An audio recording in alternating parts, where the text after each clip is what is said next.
வணக்கம் நேயர்களே. ரிஷபராசிக்கான பரிகாரங்கள் இதுவரைக்கும் மேஷமும் ரிஷபமும் ராசி பலன்கள் பதிவிட்டிருக்கிறேன்.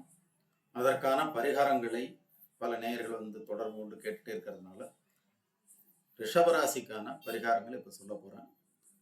ரிஷபராசிக்கு நம்ம முன்னாடியே சொன்னது போல இந்த ஆண்டு மிக அதிர்ஷ்டமான ராசிக்காரர்கள்னா ரிஷபராசி தான். அதனால ஒரு பெரிய அளவிற்கான அச்சப்படும் அளவிற்கான எந்த கெடுதலான பலன்களும் தீய பலன்களும் அசுப பலன்களும் இல்லை.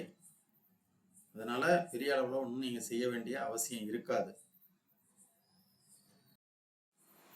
அந்த வகையில் குருவுக்கு இன்னொரு 4 மாதம் தான்.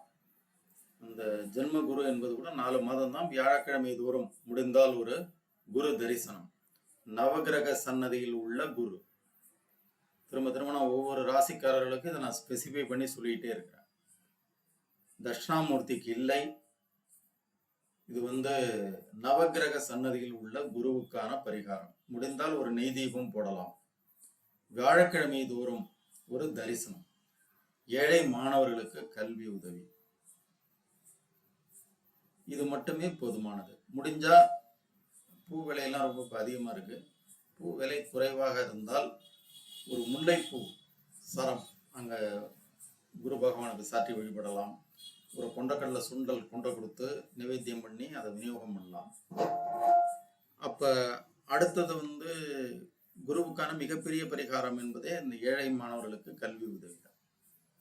அதனால எழுத்தறிவித்தவன் இறைவன் ஆவான்னு சொல்லியிருக்காங்க. அதனால ஏழை மாணவர்களுக்கு உங்களால் ஆன கல்வி உதவிகள் செய்யுங்க. அது நோட் புக்ஸாக இருக்கலாம், ஸ்கூல் ஃபீஸாக இருக்கலாம், யூனிஃபார்மாக இருக்கலாம், ஸ்டேஷ்னரிஸாக இருக்கலாம், எது வேணாலும் இருக்கலாம். உங்களால் முடிந்ததை அந்த ஏழை மாணவர்களுக்கு, இயலாதவர்களுக்கு, மாற்றுத்திறனாளிகளுக்கு எல்லாருக்கும் நல்லா செய்யுங்க. அதே போல் சனிக்கு எந்த விதமான பரிகாரங்களும் அவசியம் இல்லை. இந்த குருவுக்கே மே 15ஆம் தேதியோடு இந்த பரிகாரங்கள்லாம் முற்று பெறுகிறது. அதற்கு பிறகு அருமையான இடத்துல வந்துடுறாரு. அதுக்கப்புறம் நீங்கள் குருவுக்கான பரிகாரங்கள் தேவையில்லை.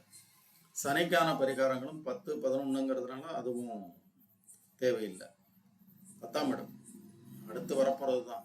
அப்போ இந்த 10ஆம் இடத்துல சனி இருக்கும்போது சனிக்கும் ஒன்றும் எந்த விதமான பரிகாரங்களும் அவசியம் இல்லை. ராகு தான் 11க்கும் 10க்கும் வரப்போறாரு. அதுவும் நல்ல இடம் தான். ராகுக்கான பரிகாரங்களும் எதுவும் அவசியம் இல்லை.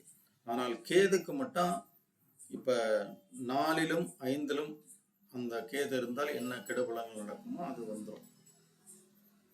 அதனால கேதுக்கு மட்டும் அவசியம் சங்கடகர சதுர்த்தி அன்று விநாயகர் வழிபாட்டுக்கு உங்களால் முடிந்ததை, இந்த அபிஷேக பொருட்களாக இருக்கலாம் அல்லது பூ நிவேத்தியம், எது உங்களால் முடியுமோ பிள்ளையாருக்கு செய்யணும் அவசியம். தினமும் பிள்ளையாருக்கு ஒரு வணக்கம்.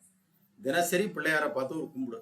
அது வீட்டில் இருக்கிற படமாக இருந்தாலும் சரி, உங்கள் தெருமுனையில் உள்ள ஒரு சின்ன பிள்ளையார் கோயிலாக இருந்தாலும் சரி, பிள்ளையாரை பார்த்தா ஒரு கையெடுத்து ஒரு கும்பிட போட்டு அப்பா காப்பாத்து, அவ்வளவுதான். ஒரே வார்த்தை தான். நீ எந்த மந்திரங்களும் சொல்ல வேண்டிய அவசியம் இல்லை. மனமது செம்மையானால் மந்திரங்கள் ஜெபிக்க வேண்டாம்னு சொல்லியிருக்கிறாங்க. அதனால நீங்க எந்த மந்திரங்களும் அவசியம் இல்லை.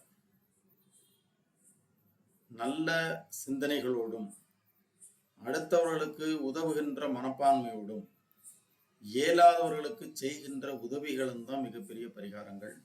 நான் மேஷராசிக்கு சொன்னது போலவே நீங்களும் முடிந்தால் பறவைகளுக்கு உணவு, விலங்குகளுக்கு உணவு, இதை ரெகுலராக செஞ்சிட்டே இருக்கலாம்.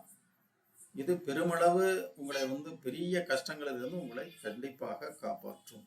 இந்த ரிஷபராசிக்கு இது ஒரு பொன்னான ஆண்டு. மே 15க்கு பிறகு நல்லதொரு வளமான ஒரு சுபமான பலன்கள் நடக்கக்கூடிய ஒரு அற்புதமான ஆண்டு.